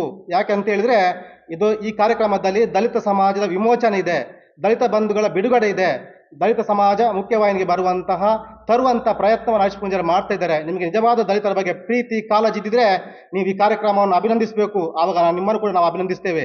ಈ ಮಾತಿನ ಬಗ್ಗೆ ನಿಮಗೆ ಹಿಡಿತಾ ಇರಲಿ. ಅದೇ ರೀತಿ ನೀವು ಹೇಳಿದಿರಿ 70 ವರ್ಷಗಳ ಸುದೀರ್ಘ ನಿಮ್ಮ ಅವಧಿಯಲ್ಲಿ ಮಾತಿಗೂ ನೀವು ಪ್ರತಿ ಸಂದರ್ಭದಲ್ಲಿ ಅಂಬೇಡ್ಕರ್ರ ಬಗ್ಗೆ ಮಾತಾಡ್ತೀರಿ, ಸಂವಿಧಾನದ ಬಗ್ಗೆ ಮಾತಾಡ್ತೀರಿ. ಮಾತೆತ್ತಿದ್ರೆ ನಿಮಗೆ ಬರುವಂಥದ್ದು ಅಂಬೇಡ್ಕರ್, ಸಂವಿಧಾನ, ನಾವು ದಲಿತರ ಪರ ಅನ್ನುವಂಥದ್ದು. ನಿಮ್ಮ ಕಾಂಗ್ರೆಸ್ನ ಅಂಬೇಡ್ಕರ್ರ ಪ್ರೀತಿ ಏನು ಅನ್ನೋದು ನೀವು ಕಲಿಸಿಕೊಡುವ ಅವಶ್ಯಕತೆ ಇಲ್ಲ. ಯಾಕೆಂತ ಹೇಳಿದ್ರೆ ಡಾಕ್ಟರ್ ಬಿ ಆರ್ ಅಂಬೇಡ್ಕರ್ ಬಹಳ ಸ್ಪಷ್ಟವಾಗಿ ಹೇಳ್ತಾರೆ, ಕಾಂಗ್ರೆಸ್ನ ಬಳಿಗೆ ನಾನು ಹೋಗೋದಲ್ಲ, ನನ್ನ ಚಪ್ಪಲಿ ಕೂಡ ಹೋಗೋದಿಲ್ಲ ಅನ್ನೋದನ್ನು ಬಹಳ ಸ್ಪಷ್ಟವಾಗಿ ಹೇಳ್ತಾರೆ. ಅಂತ ಹೇಳಿದರೆ ನೀವು ಅಂಬೇಡ್ಕರ್ರ ಬಗ್ಗೆ, ಸಂವಿಧಾನದ ಬಗ್ಗೆ ಮಾತನಾಡುವಂಥ ಯೋಗ್ಯತೆ ನಿಮಗೆ ಏನಿದೆ ಅನ್ನುವಂಥದ್ದನ್ನು ನೀವು ತಿಳಿಸ್ಕೊಡ್ಬೇಕಾಗ್ತದೆ. ಯಾವತ್ತೂ ಕೂಡ ಅಂಬೇಡ್ಕರ್ರು ಕಾಂಗ್ರೆಸ್ನ ವಿರುದ್ಧ ಮುಖ ಅವರು. ನೀವು ಅವ್ರನ್ನ ಹೋಲಿಸಿಕೊಂಡು ನಾವು ಅವರ ಪರ, ಸಂವಿಧಾನದ ಪರ ಅಂತ ಹೇಳುವಂಥ ಯೋಗ್ಯತೆಗಳು ನಿಮಗಿಲ್ಲ. ಯಾಕೆ ಅಂತ ಹೇಳಿದ್ರೆ ನಿಮಗೆ ಗೊತ್ತಿರಲಿ, 1950 ಜನವರಿ 26ರಂದ ಈ ದೇಶಕ್ಕೆ ಸಂವಿಧಾನವನ್ನು ಅರ್ಪಣೆ ಮಾಡಿದಂಥ ಅಂಬೇಡ್ಕರ್ ಒಂದು ಮಾತನ್ನು ಹೇಳ್ತಾರೆ, ನನ್ನ ಸಂವಿಧಾನ ಅತ್ಯುತ್ತಮವಾದ ಸಂವಿಧಾನ. ಈ ಸಂವಿಧಾನವನ್ನು ನಾವು ಇವತ್ತು ಜಾರಿ ಮಾಡುವ ಸಂದರ್ಭದಲ್ಲಿ ಈ ಸಂವಿಧಾನ ಯಥಾವತ್ತಾಗಿ ಜಾರಿ ಆಗಬೇಕಿದ್ರೆ ಸಂವಿಧಾನವನ್ನು ಜಾರಿ ಮಾಡುವ ಜಾಗೆಯಲ್ಲಿ ಸಂವಿಧಾನ ಪರ ಆಶಾ ಇರುವವರು ಇರಬೇಕು ಅಂತ. ನನಗೆ ಈ ಸಂವಿಧಾನ ಯಥಾವತ್ತಾಗಿ ಜಾರಿ ಆಗುತ್ತೆ ಅನ್ನೋ ನಂಬಿಕೆ ಇಲ್ಲ ಅಂತ ಹೇಳ್ತಾರೆ. ಯಾಕೆ ನಂಬಿಕೆ ಇಲ್ಲ ಅಂತ ಹೇಳುವ ಮಾತನ್ನು ಅಂಬೇಡ್ಕರ್ ಹೇಳ್ತಾರೆ ಅಂತ ಹೇಳಿದ್ರೆ, ಸಂವಿಧಾನವನ್ನು ಜಾರಿ ಮಾಡುವ ಜಾಗೆಯಲ್ಲಿ ಸಂವಿಧಾನದ ವಿರೋಧಿಗಳು ಕೂತಿದ್ದೀರಾ. ಆ ಸಂದರ್ಭದಲ್ಲಿ ಕಾಂಗ್ರೆಸ್ ಶಾಸಕಾಂಗ ವ್ಯವಸ್ಥೆಯಲ್ಲಿ ಇರುವಂತಹ ಎಲ್ಲ ವ್ಯವಸ್ಥೆಯಲ್ಲಿದ್ದರು. ಆ ಕಾರಣಕ್ಕೆ ಅಂಬೇಡ್ಕರ್ ಹೇಳುವುದು, ನನಗೆ ಸಂವಿಧಾನ ಯಥಾವತ್ತಾಗಿ ಜಾರಿ ಆಗುತ್ತೆ ನಂಬಿಕೆ ಇಲ್ಲ. ಯಾಕೆ ಅಂತ ಹೇಳಿದ್ರೆ, ಸಂವಿಧಾನವನ್ನ ಜಾರಿ ಮಾಡುವ ಜಾಗೆಯಲ್ಲಿ ಸಂವಿಧಾನ ವಿರೋಧಿಗಳಾದ ನೀವು ಕೂತಿದ್ದೀರಿ. ಹಾಗಾಗಿ ಸಂವಿಧಾನ ಒಂದು ವೇಳೆ ಯಥಾವತ್ತಾಗಿ ಜಾರಿ ಆದರೆ 4 ಪಂಚವಾರ್ಷಿಕ ಯೋಜನೆ ಸಾಕು. ಈ ದೇಶ 20 ವರ್ಷ 4 ಪಂಚವಾರ್ಷಿಕ ಯೋಜನೆ ಅಂದರೆ 20 ವರ್ಷದಲ್ಲೇ ಭಾರತ ಜಗತ್ತಿಗೆ ನಂಬರ್ 1 ರಾಷ್ಟ್ರ ಆಗುತ್ತೆ. ಅದಕ್ಕೆ ನಂಬಿಕೆ ನನಗಿಲ್ಲ. ಯಾಕೆ ಅಂತ ಹೇಳಿದ್ರೆ, ಸಂವಿಧಾನ ಬರಿಬಾರ್ದು, ಸಂವಿಧಾನ ರಚನಾ ಸಭೆಗೆ ಹೋಗಬಾರ್ದು ಅನ್ನುವಂಥ ವಿರೋಧ ಮಾಡಿದವರು ಸಂವಿಧಾನ ಜಾರಿ ಮಾಡೋ ಜಾಗೆಯಲ್ಲಿ ನೀವು ಕೂತಿದ್ದೀರಿ. ಹಾಗಾಗಿ ಕನಸು ನೆರವೇರುತ್ತೆ ಅನ್ನೋ ನಂಬಿಕೆ ನನಗಿಲ್ಲ ಅನ್ನೋ ಮಾತನ್ನ ಅಂಬೇಡ್ಕರ್ ಹೇಳ್ತಾರೆ ಅಂತ ಹೇಳಿದ್ರೆ ನೀವು ಯೋಚನೆ ಮಾಡಬೇಕು. 4 ಪಂಚವಾರ್ಷಿಕ ಯೋಜನೆಗಳನ್ನ ಅಂಬೇಡ್ಕರ್ ಹೇಳಿದ್ದಾರೆ. 14ನೇ ಪಂಚವಾರ್ಷಿಕ ಯೋಜನೆ ಆಯ್ತು ಇವತ್ತಿಗೆ. ಅವ್ರು ಹೇಳಿದ 20 ವರ್ಷ ಇಲ್ಲಿ 70 ವರ್ಷ ಇಲ್ಲಿ. ಕಾಂಗ್ರೆಸ್ಗೆ ಆತ್ಮಾವಲೋಕನ ನೀವು ಮಾಡ್ಕೋಬೇಕು. 70 ವರ್ಷದಿಂದ ನೀವು ಅಂಬೇಡ್ಕರ್ಗೆ ಅವಮಾನ ಮಾಡಿದ್ರಿ, ಸಂವಿಧಾನಕ್ಕೆ ಅವಮಾನ ಮಾಡಿದ್ರಿ, ಮತ್ತು ಸಂವಿಧಾನದ ಆಶಯಗಳಿಗೆ ನೀವು ಅವಮಾನ ಮಾಡಿದ್ರಿ. ಯಾಕೆ ಅಂತ ಹೇಳಿದ್ರೆ, ಅಂಬೇಡ್ಕರ್ ಮಾತಿನಲ್ಲಿ ನಡ್ಕೊಳ್ಳಿಲ್ಲ ನೀವು. ಈ ಬಗ್ಗೆ ನಿಮಗೆ ಅಂಬೇಡ್ಕರ್ ಬಗ್ಗೆ ಮಾತನಾಡುವಾಗ ಸ್ವಲ್ಪ ವಿವೇಚನೆ ಇರಬೇಕು ಅನ್ನೋಂಥ ಮಾತನ್ನು ಈ ಸಂದರ್ಭದಲ್ಲಿ ಹೇಳಲಿಕ್ಕೆ ಬಯಸ್ತೇನೆ. ಪದೇ ಅಂಬೇಡ್ಕರ್ ಬಗ್ಗೆ ಮಾತಾಡ್ತೀರಿ. 1931-32 ಲಂಡನ್ನಲ್ಲಿ ನಡೆದಂಥ ದುಂಡು ಮೇಜಿನ ಸಭೆಯಲ್ಲಿ ಭಾರತದ ಪ್ರತಿನಿಧಿಯಾಗಿ ಅಂಬೇಡ್ಕರ್ ಮಹಾತ್ಮ ಗಾಂಧಿ ಇಬ್ಬರು ಕೂರ್ತಾರೆ. ಗೊತ್ತಿರಲಿ ರಕ್ಷಿತ್ ಕುಮಾರ್ ಅವರಿದು. ಇಬ್ಬರು ಕೂತಾಗ ಅಂಬೇಡ್ಕರ್ ಏನು ಮಾಡ್ತಾರೆ ಲಂಡನ್ ಸಭೆಯಲ್ಲಿ ಅಂತ ಹೇಳಿದ್ರೆ, ದುಂಡು ಮೇಜಿನ ಸಭೆಯಲ್ಲಿ ಎಲ್ಲ ದಲಿತ ಸಮಾಜದ ಪರವಾಗಿ ಶಿಕ್ಷಣದ ಹಕ್ಕು, ಉದ್ಯೋಗದ ಹಕ್ಕು, ಮೀಸಲಾತಿ ಹಕ್ಕು, ಮತದಾನದ ಹಕ್ಕು, ಅಸ್ಪೃಶ್ಯ ನಿವಾರಣೆ ಹಕ್ಕು, ಹೀಗೆ ಹಲವಾರು ಹಕ್ಕುಗಳನ್ನು ಕೇಳ್ತಾರೆ. ಹೇಳಿದಾಗ ಅದನ್ನು ಫಸ್ಟ್ ಟೈಮು ಲಂಡನ್ನ ದುಂಡು ಮೇಜಿನ ಸಭೆಯಲ್ಲಿ ವಿರೋಧ ಮಾಡಿದವರು ಮಹಾತ್ಮ ಗಾಂಧೀಜಿ ಮಾತನ್ನು ಹೇಳ್ತಾರೆ ಬ್ರಿಟಿಷರ ಮುಂದೆ. ಭಾರತದಲ್ಲಿ ಅಸ್ಪೃಶ್ಯತೆ ಇಲ್ಲ ಅನ್ನೋ ಮಾತನ್ನು ಅವ್ರು ಹೇಳ್ತಾರೆ. ಅಸ್ಪೃಶ್ಯತೆ ಭಾರತದಲ್ಲಿ ಇಲ್ಲ, ಅಂಬೇಡ್ಕರ್ ಸುಳ್ಳು ಹೇಳ್ತಿದ್ದಾರೆ ಅನ್ನುವಂಥದ್ದನ್ನು. ಆ ಸಂದರ್ಭದಲ್ಲಿ ಗಾಂಧೀಜಿಗೆ ಮುಖಕ್ಕೆ ಹೊಡೆಯುವಾಗ ಅಂಬೇಡ್ಕರ್ ಹೇಳ್ತಾರೆ, ನಿಮ್ಮಷ್ಟು ದಡ್ಡ ನಾನಲ್ಲ ಅನ್ನೋ ದಾಖಲೆಯನ್ನು ತೋರಿಸ್ತಾರೆ. ಅಸ್ಪೃಶ್ಯತೆಯಲ್ಲಿ ಭಾರತದಲ್ಲಿ ಏನು ದಾಖಲೆ ತೋರಿಸ್ತಾರೆ. 2 ದಾಖಲೆ ಇಟ್ಟುಕೊಂಡಿರ್ತಾರೆ ಅವರು. ಒಂದು, ಕಳರಾಮ್ ದೇವಸ್ಥಾನಕ್ಕೆ ಪ್ರವೇಶ ಮಾಡಿದಾಗ ಅಂಬೇಡ್ಕರ್ ಮೇಲೆ ಹಲ್ಲೆ ಆಗಿರುತ್ತೆ. ಆ ದಾಖಲೆ ಪೇಪರ್ಗಳು ಬಂದಿರುತ್ತೆ, ಅದನ್ನು ಇಟ್ಕೊಂಡಿರ್ತಾರೆ. ಇನ್ನೊಂದು, ಚೌಡರಕೆರೆಯಲ್ಲಿ ನೀರು ಕುಡಿಲಿಕ್ಕೆ ಹೋದಾಗ ಅಂಬೇಡ್ಕರ್ ಅಲ್ಲಿ ಹಲ್ಲೆ ಆಗಿರುತ್ತೆ, ಅದು ಪೇಪರ್ಗಳು ಬಂದಿರುತ್ತೆ, ಅದನ್ನು ಇಟ್ಕೊಂಡಿರ್ತಾರೆ. ಆವಾಗ ಲಂಡನ್ ಸಭೆಯಲ್ಲಿ ತೋರಿಸ್ತಾರೆ, ನೋಡಿ ಗಾಂಧೀಜಿ ನೀವು ಅಸ್ಪೃಶ್ಯತೆ ಇಲ್ಲ ಅಂತ ಏನು ಹೇಳ್ತಿದ್ರಾ, ಈ 2 ಘಟನೆಗಳಲ್ಲಿ ನೋಡಿ ಅಂತೇಳಿ ಅಲ್ಲಿ ಬ್ರಿಟಿಷ್ ಸರ್ಕಾರಕ್ಕೆ ಮನವರಿಕೆ ಮಾಡ್ತಾರೆ. ಆ ಸಂದರ್ಭದಲ್ಲಿ ಬಾಯಿ ಮುಚ್ಚಿ ಕೂರಬೇಕಾಗುತ್ತೆ ಗಾಂಧೀಜಿ. ನಂತರ ಇನ್ನೊಂದು ಹಕ್ಕನ್ನು ವಿರೋಧ ಮಾಡ್ತಾರೆ ಅವ್ರು. ಯಾವ ಹಕ್ಕು ಅಂತ ಹೇಳಿದ್ರೆ, ದಲಿತರಿಗೆ ಮತದಾನ ಹಕ್ಕು ನೀವು ಕೊಡಬಾರ್ದು ಅನ್ನೋದನ್ನ ವಿರೋಧ ಮಾಡ್ತಾರೆ ಮಹಾತ್ಮ ಗಾಂಧೀಜಿ. ಯಾಕೆ ಅಂತ ಬ್ರಿಟಿಷ್ ಸರ್ಕಾರ ಕೇಳಿದಾಗ, ದಲಿತರಿಗೆ ವೋಟ್ ಮಾಡಲಿಕ್ಕೆ ಬರೋದಿಲ್ಲ, ಅವರಿಗೆ ವಿದ್ಯಾಭ್ಯಾಸ ಇಲ್ಲ, ಅವರಿಗೆ ನೀವು ಮತದಾನ ಹಕ್ಕನ್ನು ಕೊಟ್ಟರೆ ಅವ್ರು ಯಾರ್ಯಾರಿಗೂ ವೋಟ್ ಹಾಕ್ತಾರೆ ಅನ್ನೋ ಮಾತನ್ನು ಗಾಂಧೀಜಿ ಹೇಳ್ತಾರೆ.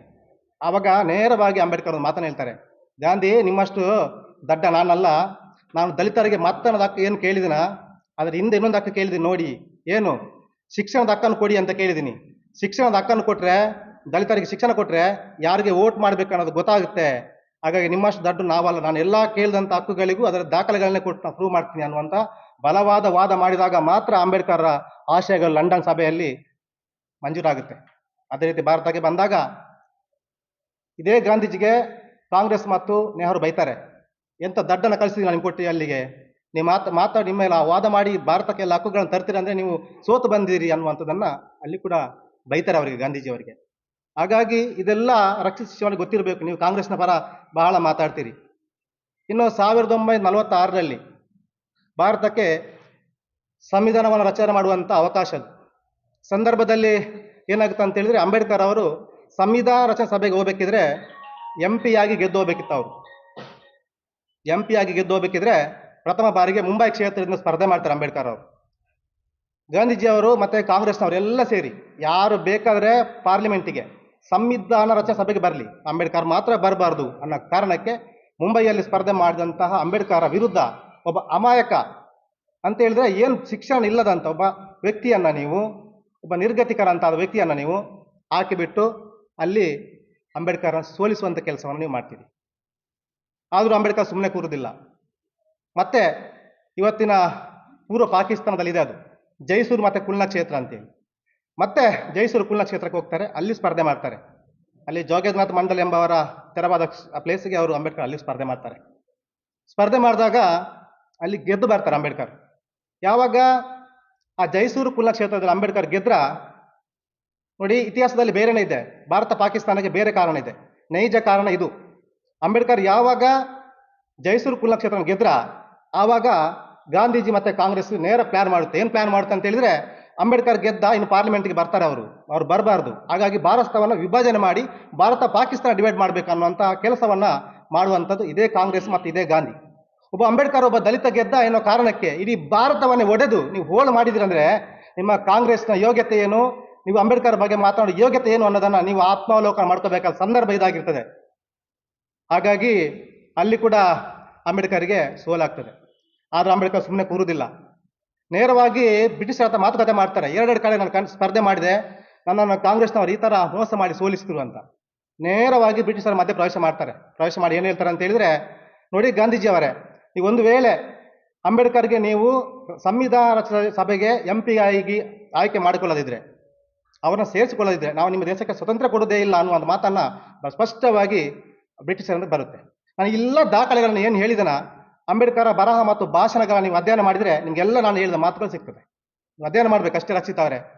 ನೀವು ಅಂಬೇಡ್ಕರ್ ಓದಿದ್ದೀರಿ, ಸಂವಿಧಾನ ಓದಿರಿ, ಕೇವಲ ನಿಮ್ಮ LLB ಪರೀಕ್ಷೆ ಪಾಸ್ ಮಾಡಲಿಕ್ಕೆ ಮಾತ್ರ ನೀವು ಓದಿರ್ಬೋದು. ನಾನು ಅಂಬೇಡ್ಕರನ್ನ ಸಂವಿಧಾನವನ್ನ ಓದಿರುವಂಥದ್ದು ಪರೀಕ್ಷೆ ಪಾಸ್ ಮಾಡಲಿಕ್ಕೆಲ್ಲ, ಇದು ನನ್ನ ಬದುಕು, ಇದು ನನ್ನ ಉಸಿರು ಅನ್ನೋ ಕಾರಣಕ್ಕೆ ಓದಿದ್ದೇನೆ. ಹಾಗಾಗಿ ನೀವು ಆತ್ಮಾವಲೋಕನ ಮಾಡ್ಕೋಬೇಕು. ದಲಿತರ ಬಗ್ಗೆ ಮಾತನಾಡುವಾಗ, ಅಂಬೇಡ್ಕರ್ ಬಗ್ಗೆ ಮಾತನಾಡುವಾಗ, ಸಂವಿಧಾನದ ಬಗ್ಗೆ ನೀವು ಮಾತನಾಡುವಾಗ ನೋಡಿ, ನಿಮ್ಗೆ ಗೊತ್ತಿರಲಿ, ಜೀವಂತ ಇರುವಾಗ ಎಂತೆಂಥವರಿಗೆ ಭಾರತ ರತ್ನ ಕೊಟ್ಟಿದ್ದೀರಿ ನೀವು, ಜೀವಂತ ಇರುವಾಗಲೇ. ಆದರೆ ಒಬ್ಬ ರಾಷ್ಟ್ರ ನಾಯಕ ಈ ದೇಶಕ್ಕೆ ಮೆರುಗನ್ನು ತಂದಂತಹ, ಸಂವಿಧಾನವನ್ನು ಬರೆದು ಕೊಟ್ಟಂತಹ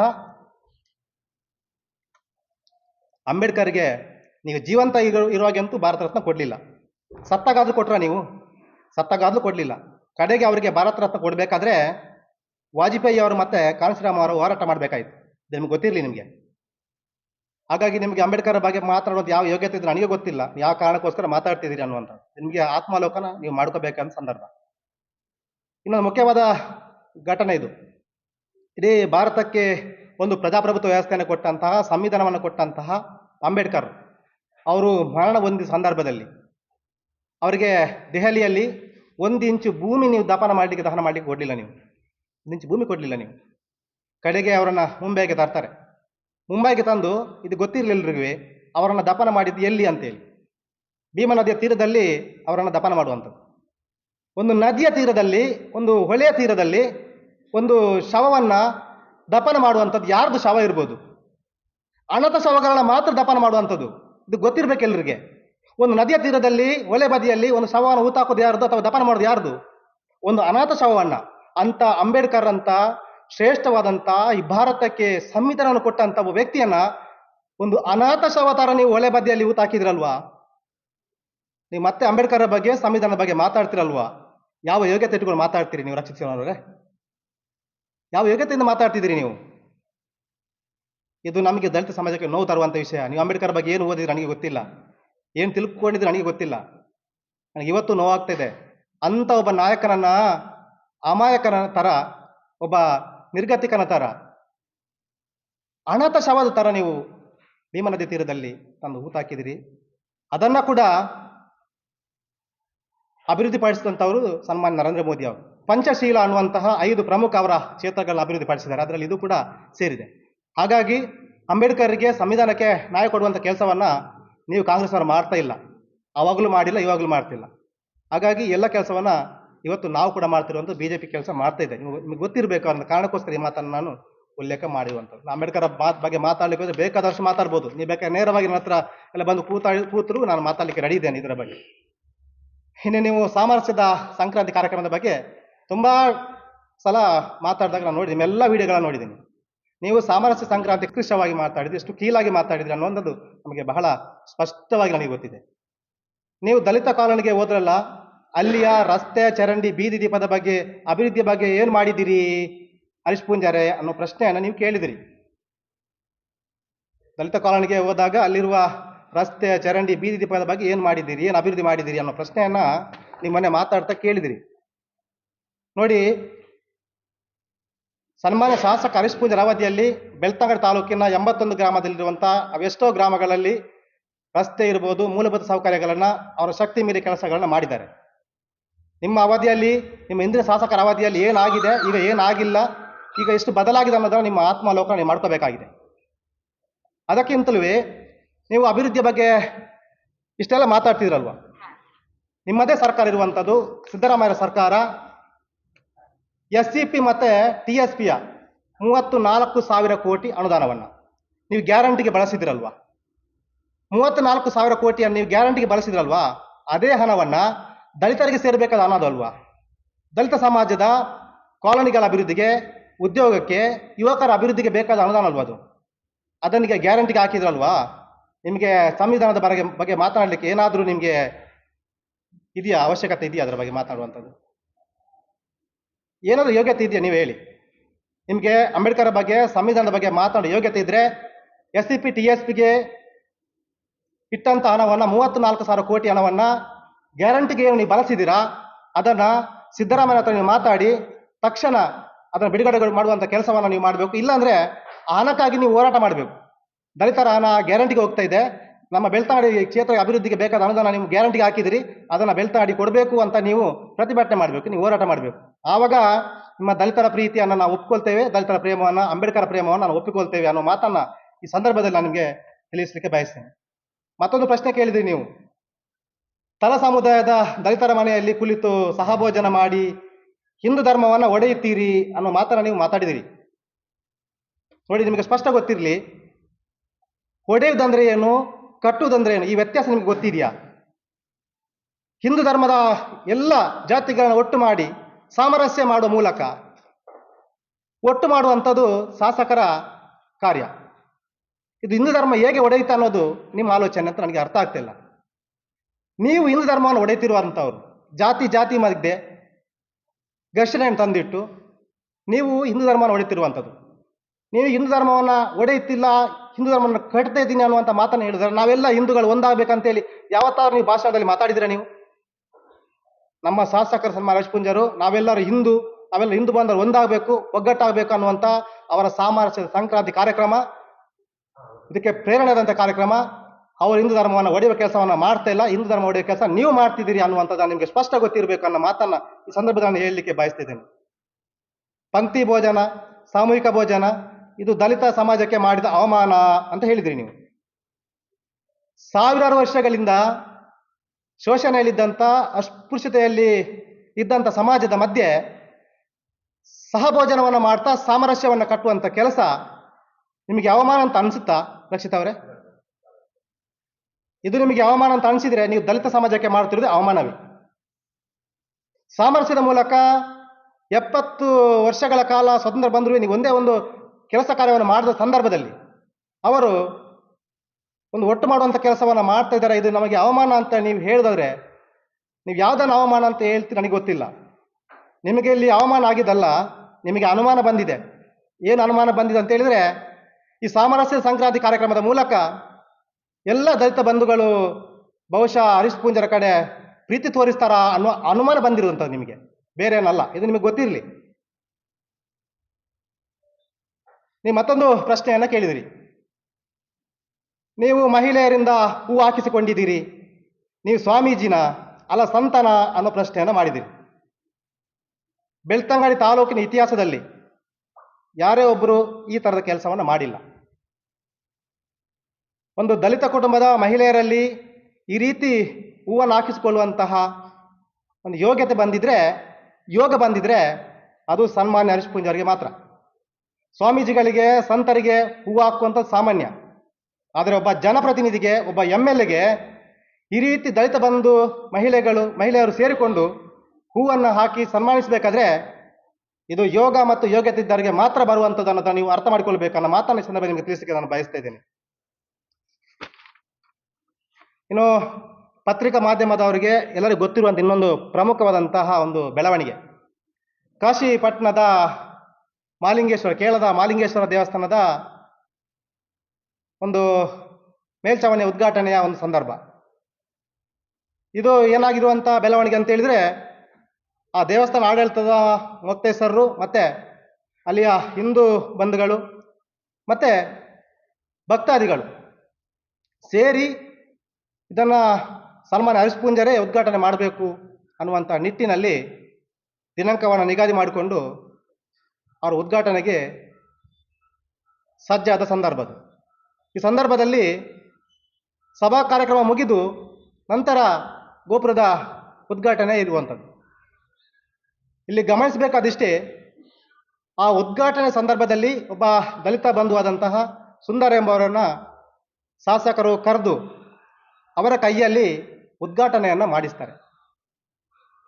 ರಕ್ಷಿತ್ ಶಿವರಾಮರವರೇ, ನಿಮಗೆ ಗೊತ್ತಿರಲಿ, ಬೆಳ್ತಂಗಡಿ ತಾಲೂಕಿನ ಇತಿಹಾಸದಲ್ಲಿ ಒಬ್ಬ ದಲಿತ ಬಂಧುವಿನ ಕೈಯಲ್ಲಿ ಈ ರೀತಿ ಒಂದು ದೇವಸ್ಥಾನದ ಗೋಪುರವನ್ನು ಉದ್ಘಾಟನೆ ಮಾಡಿದಂಥ ಇತಿಹಾಸನೇ ಇಲ್ಲ.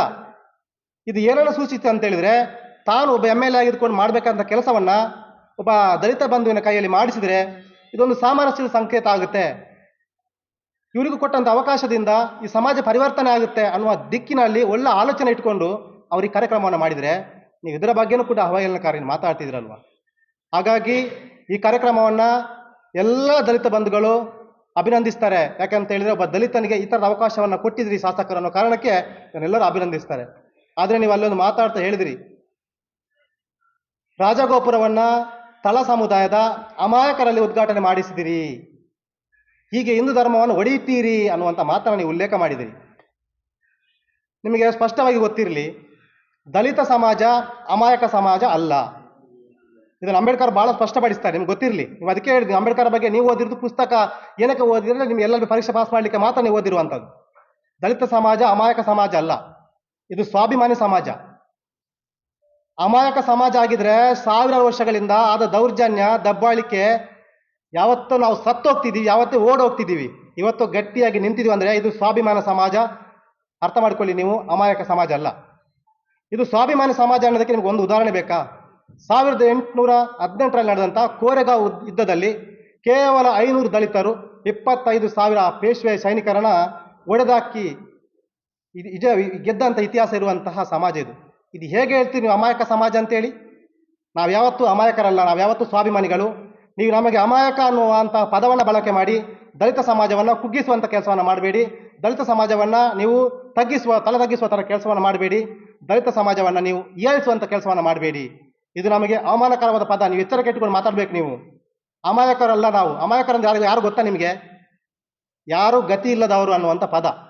ನಾವು ಯಾರು ಗತಿ ಇಲ್ಲದವರು ಅಲ್ಲ. ನಾವು ದಲಿತರು ಸ್ವಾಭಿಮಾನಿಗಳು, ಗತಿಯಿಲ್ಲದ ಸಮಾಜ ನಾವಲ್ಲ. ಇದು ನಿಮಗೆ ಆತ್ಮಾವಲೋಕನ ನೀವು ಮಾಡ್ಕೊಳ್ಬೇಕಾಗುತ್ತೆ. ನೀವು ಮಾತನಾಡುವಾಗ, ನೀವು ದಲಿತರ ಬಗ್ಗೆ ಮಾತನಾಡುವಾಗ, ಸಂವಿಧಾನದ ಬಗ್ಗೆ ಮಾತನಾಡುವಾಗ ಹೇಗೋ ಮಾತಾಡಿದಾಗುತ್ತೆ, ಇದನ್ನು ಕೇಳುವವರು ಇಲ್ಲ ಅನ್ನುವ ನಿಮ್ಮಲ್ಲಿ ಭ್ರಮೆ ಇದೆ. ಯಾಕೆ ಭ್ರಮೆ ಇದೆ ಅಂತ ಹೇಳಿದ್ರೆ, ದಲಿತರಿಗೆ ಶಿಕ್ಷಣ ಕಡಿಮೆ, ವಿದ್ಯೆ ಕಡಿಮೆ, ಏನು ಮಾತಾಡಿದ್ರು ಒಪ್ತಾರೆ, ಚಪ್ಪಳೆ ತಡ್ತಾರೆ ಅನ್ನೋ ಭ್ರಮೆಯಲ್ಲಿದ್ದೀರ ನೀವು. ಅರ್ಥ ಮಾಡಿಕೊಳ್ಳಿ. ಭಾರತೀಯ ಜನತಾ ಪಾರ್ಟಿಯಲ್ಲಿರುವಂಥ SC ಮೋರ್ಚಾ ಇವತ್ತು ಅದರಲ್ಲಿರುವಂಥ ಎಲ್ಲ ದಲಿತ ಬಂಧುಗಳು ಬಹುಸಂಖ್ಯೆಯಲ್ಲಿ ಶಾಸಕ ಹರೀಶ್ ಪೂಂಜರ ಒಂದು ಆಡಳಿತವನ್ನು ನೋಡಿಕೊಂಡು ಅವರ ಜೊತೆ ಕೈ ಜೋಡಿಸೋರು ಎಲ್ಲರೂ ಕೂಡ ವಿದ್ಯಾವಂತರಿದ್ದೀವಿ. ನಾವು ದಲಿತರು ಬುದ್ಧಿವಂತರಿದ್ದೀವಿ, ಪ್ರಜ್ಞಾವಂತರಿದ್ದೀವಿ. ಮಾತನಾಡುವಾಗ ಎಚ್ಚರಿಕೆಟ್ಟು ಮಾತಾಡಿ. ನೀವು ಇದೇ ಥರ ನೀವು ಮಾತಾಡ್ತಾ ಹೋದರೆ ಮುಂದಿನ ದಿನಗಳಲ್ಲಿ ನಾವು ಹೆಚ್ಚು ಮಾತಾಡೋದಕ್ಕೆ ನೀವು ಅವಕಾಶ ಮಾಡಿ ಕೊಡ್ತೀರಿ ಅನ್ನುವಂಥ ಮಾತನ್ನು ಹೇಳ್ತಾ, ಇಷ್ಟೊತ್ತು ಪತ್ರಿಕಾಗೋಷ್ಠಿ ಮಾತಾಡಲಿಕ್ಕೆ ಅವಕಾಶ ಮಾಡಿಕೊಟ್ಟಂಥ ಎಲ್ಲ ಪತ್ರಿಕಾ ಬಂಧುಗಳಿಗೆ ಮತ್ತು ಭಾರತೀಯ ಜನತಾ ಪಾರ್ಟಿಯ ಮಂಡಳದ SC ಮೋರ್ಚಾದ ಎಲ್ಲ ಪದಾಧಿಕಾರಿಗಳಿಗೆ ವಂದಿಸಿ ನನ್ನ ಮಾತನ್ನು ನಾನು ಮುಕ್ತಾಯ ಮಾಡಲಿಕ್ಕೆ ಇಷ್ಟಪಡ್ತಾ ಇದ್ದೇನೆ. ಇಲ್ಲಿ ಏನಂತ ಹೇಳಿದರೆ, ದೇವಸ್ಥಾನದ ಮೋಕ್ತೇಶ್ವರರು ಮತ್ತು ಭಕ್ತಾದಿಗಳು ಹಿಂದೂ ಬಾಂಧವರು ಸೇರಿ ಶಾಸಕರೇ ಈ ದೇವಸ್ಥಾನಕ್ಕೆ ನೀವೇ ಕೊಟ್ಟಂಥ ಅನುದಾನ, ನೀವು ಕೊಟ್ಟಂಥ ಅನುದಾನ ಆದ ಕಾರಣ ನಿಮ್ಮ ಕೈಯಲ್ಲಿ ಉದ್ಘಾಟನೆ ಆಗಬೇಕಂತೇಳಿ ಅಲ್ಲಿ ಸಾರ್ವಜನಿಕರ ಮತ್ತು ಭಕ್ತಾದಿಗಳ ಬೇಡಿಕೆ ಅದು. ನೋಡಿ, ಆ ಭಕ್ತಾದಿಗಳ ಬೇಡಿಕೆಯನ್ನು ಪೂರೈಸುವಂಥ ಒಬ್ಬ ಶಾಸಕನ ನೆಲೆಯಲ್ಲಿ ಜವಾಬ್ದಾರಿ ಅದು. ಆ ದಿಕ್ಕಿನಲ್ಲಿ ಅವರೇ ಆಯೋಜನೆ ಮಾಡಿಕೊಂಡಂಥ ಕಾರ್ಯಕ್ರಮಕ್ಕೆ ಅವ್ರು ಹೋಗಿರುವಂಥದ್ದು. ಅದು ಗೊತ್ತಿದ್ರೂ ಅಲ್ಲಿ ಕಾಶಿಪಟ್ಟಣದ ಸತೀಶ್ ಮತ್ತು ನಮ್ಮ ರಕ್ಷಿತ್ ಶಿವರಾಮರು ಏನು ಹೇಳ್ತಾರೆ ಅಂತ ಹೇಳಿದ್ರೆ, ಅಲ್ಲಿ ಉದ್ಘಾಟನೆ ಆಗಿದೆ ಗೊತ್ತೇ ಇಲ್ಲ ಅಂತೇಳಿ. ಸತೀಶ್ ಕಾಶಿಪಟ್ಟಣದವರು ಕಾಶಿಪಟ್ಟಣದಲ್ಲಿದ್ದಾರಾ ಅಲ್ಲ ಬೇರೆ ದೇಶದಲ್ಲಿದ್ದಾರಾ ಅನ್ನೋಂಥದ್ದು ಅವ್ರ ಅನುಮಾನ ಬರುವಂಥ ವಿಷಯ ಇದು. ಅವರ ಊರಲ್ಲಿ ಆದಂಥ ಕಾರ್ಯಕ್ರಮ ಉದ್ಘಾಟನೆ ಅವ್ರಿಗೆ ಗೊತ್ತಿಲ್ಲ ಅಂತ ಮಾತಾಡ್ತಾರೆ ಅಂದರೆ ಅವ್ರ ಅಜ್ಞಾನ ಇದೆಯಾ ಜ್ಞಾನ ಇದೆಯಾ? ಸತೀಶ್ ಅವರಿಗೆ ಯೋಚನೆ ಮಾಡಲಿ. ಅವರು ದೇವಸ್ಥಾನಕ್ಕೆ ಸಂಬಂಧಪಡುವಂಥ ಎಲ್ಲ ಪದಾಧಿಕಾರಿ ಇಲ್ಲದಿದ್ರು ಕೆಲವು ಪ್ರಮುಖರಲ್ಲಿದ್ದರು. ಆ ವಿಡಿಯೋದಲ್ಲಿ ನೀವು ಗಮನಿಸ್ಬೋದು. ನೀವು ಆ ಹೆಸರುಗಳನ್ನು ನಿಮಗೆ ಬೇಕಾದ್ರೆ ಮತ್ತೆ ಕೊಡ್ತೇನೆ. ನಾನು ಹೆಸರುಗಳದೆಲ್ಲ ನಾನು ಬರೆದಿಟ್ಟುಕೊಂಡಿದ್ದೀನಿ, ನೀವು ನೋಟಲ್ಲಿ ನೀವು ಕೊಡ್ತೇನೆ ಸರ್. ಈ ಸಭಾ ಕಾರ್ಯಕ್ರಮದಲ್ಲಿ ಇಂಥವ್ರು ಗೆಸ್ಟ್ ಅನ್ನೋದು ಯಾವ್ದು ಇರಲಿಲ್ಲ. ಅಲ್ಲಿ ಏನು ಪ್ರಮುಖರಿದ್ರು ಅವರು ಇದ್ರು. ಸುಂದರನ ಯಾವಾಗ ಕರೆದ್ರು ಅಂದರೆ ಶಾಸಕರದೊಂದು ನೀವು ಎಲ್ಲೇ ನೋಡಿ, ಹರೀಶ್ ಪೂಂಜಾ ನೀವು ಗಮನಿಸಿ, ಎಲ್ಲರೂ ಕಾರ್ಯಕ್ರಮಕ್ಕೆ ಹೋದಾಗ ಅವ್ರು ಗೆಸ್ಟ್ ಇದ್ದವ್ರನ್ನಲ್ಲಿ ಕರೆದು ದೀಪ ಹಚ್ಚಿಸುವಂಥದ್ದು ಉದ್ಘಾಟನೆ ಮಾಡಿಸೋ ಕೆಲಸ ಮಾಡಲ್ಲ. ಅಲ್ಲಿ ಪಕ್ಕದಲ್ಲಿ ಯಾರು ಸಿಕ್ಕಿದ್ರು, ಮಕ್ಕಳು ಸಿಕ್ಕಿದ್ರು, ಹಿರಿಯರು ವೃದ್ಧರು ಸಿಕ್ಕಿದ್ರು, ಅವರ ಕೈಲಿ ಕೂಡ ಮಾಡಿಸ್ತಾರೆ. ಈ ಸಂದರ್ಭದಲ್ಲಿ ವೇದಿಕೆಯಲ್ಲಿ ಇರಬೇಕನ್ನೋ ಅವಶ್ಯಕತೆ ಇಲ್ಲ. ಅವರು ಮುಂದೆ ಅದು ವೇದಿಕೆ ಸಭಾ ಕಾರ್ಯ ಮುಗ್ದು ರಾಜಗೋಪಾಲ್ ಉದ್ಘಾಟನೆಗೆ ಹೋಗುವ ಸುಂದರ್ ಅಲ್ಲಿ ಇದ್ರು.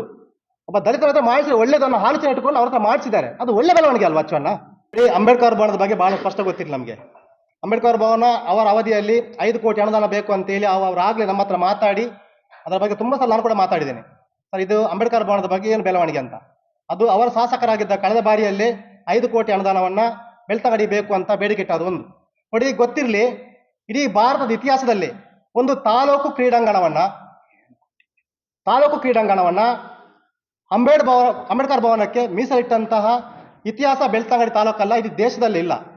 ಅಂತಹ ಒಂದು 7 ಕೋಟಿಯ ಅಂಬೇಡ್ಕರ್ ಭವನವನ್ನು ನಿರ್ಮಾಣ ಮಾಡಲಿಕ್ಕೆ ಬೆಳ್ತಂಗಡಿ ತಾಲೂಕಿನ ತಾಲೂಕು ಕ್ರೀಡಾಂಗಣವನ್ನ ಮೀಸಲಿಡ್ತಾರೆ ಅಂತ ಹೇಳಿದ್ರೆ ಶಾಸಕ ಹರೀಶ್ ಪೂಂಜರು ಅಂಬೇಡ್ಕರ್ ಪರನ ಅಂಬೇಡ್ಕರ್ ವಿರೋಧನ ಅನ್ನೋದನ್ನ ರಕ್ಷಿಸಲು ಅರ್ಥ ಮಾಡ್ಕೋಬೇಕಾಗಿದೆ. ಆ ದಿಕ್ಕಿನಲ್ಲಿ 7 ಕೋಟಿ ಅನುದಾನಕ್ಕೆ ಅವರು ಬೇಡಿಕೆ ಇಟ್ಟ ಸಂದರ್ಭದಲ್ಲಿ ನಂತರ ಅವರ ಅವಧಿ ಮುಗಿದಾಗ ಬೇರೆ ಸರ್ಕಾರ ಬಂದಾಗ ಎಲ್ಲ ಅನುದಾನವನ್ನ ತಡೆ ಹಿಡಿದಿದ್ದಾರೆ. ತಡೆ ಹಿಡಿದ ರಕ್ಷಿಸಿ ಅವರು ಮತ್ತೆ ಹೇಳುವಂಥದ್ದು ಏನಂತ ಹೇಳಿದ್ರೆ, ಈ ಸಲ ಅವ್ರ ಸರ್ಕಾರ ಬಂದಾಗ ನಾವು ಕೊಟ್ಟಿದ್ದೀವಿ ಅನ್ನುವಂಥದ್ದನ್ನ ತಿರುಚಿ ಮಾತಾಡ್ತಾ ಇದ್ದಾರೆ. ಇದರ ಬಗ್ಗೆ ಅವ್ರಿಗೆ ಗೊತ್ತಿರಲಿ, ಇದು ಅವರ ಹೋರಾಟ ಅಲ್ಲ ಅಂಬೇಡ್ಕರ್ ಭವನಕ್ಕೆ. ಇದು ಕಳೆದ ವರ್ಷ ಶಾಸಕರಾದಂಥ ಹರೀಶ್ ಪೂಂಜರ್ ಅವರು 7 ಕೋಟಿ ಅನುದಾನವನ್ನ ಕೇಳಿ ತಾಲೂಕು ಕ್ರೀಡಾಂಗಣವನ್ನ 3 ಎಕರೆ ಚಿಲ್ಲರಿರುವಂತಹ ತಾಲೂಕು ಕ್ರೀಡಾಂಗಣವನ್ನ ಅಂಬೇಡ್ಕರ್ ಭವನಕ್ಕೆ ರಿಸರ್ವ್ ಮಾಡಿಟ್ಟಿದ್ದಾರೆ. ರಕ್ಷಿತ್ ಶಿವರಾಮ್ ಇದರ ಬಗ್ಗೆ ಮಾತಾಡೋ ಯಾವ ಯೋಗ್ಯತೆಯೂ ಇಲ್ಲ. ಇದು ಅರ್ಥ ಮಾಡ್ಕೊಳ್ಳಿ ಅವರು.